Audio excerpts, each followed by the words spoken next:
On retrouve à présent à Tokyo notre correspondant Vincent Touraine. Vincent, vous étiez tout à l'heure dans l'un des deux aéroports de Tokyo. Les départs s'accélèrent, ce sont les étrangers qui quittent le Japon surtout. Bonjour Isabelle, oui effectivement l'aéroport d'Haneda a été pris d'assaut tout à l'heure, en tout cas sa partie internationale, des Chinois, des Indiens, des Américains, des Européens tentent de fuir le Japon, soit parce qu'ils ont très peur, soit parce que leur entreprise leur recommande fortement de rentrer à la maison d'une certaine façon. J'ai parlé avec des Indiens qui travaillent pour la société Mercedes-Benz, cela fait 2 jours qu'ils attendent de pouvoir rentrer.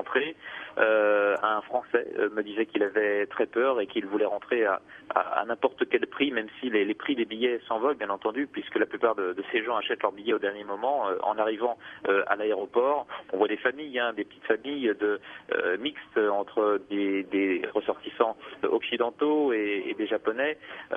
Tous ces gens donc essayent d'avoir un billet. Ils font la queue pendant de longues heures et cela fait que cet aéroport est très Est-ce que les compagnies, Vincent, congestionné.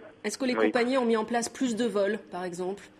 Je ne suis pas persuadé. Je pense qu'il y a même à la limite moins de vols que d'habitude de la part de certaines compagnies qui craignent pour la sécurité de leurs appareils si jamais un séisme de forte amplitude se produit de nouveau. Donc il y aurait plutôt moins de vols et c'est la raison pour laquelle il est si difficile de trouver des billets et de contenter tout le monde, de placer tout le monde. Certains gouvernements mettent quand même à disposition de leurs ressortissants une aide.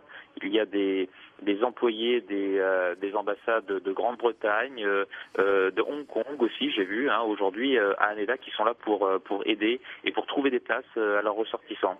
Merci beaucoup.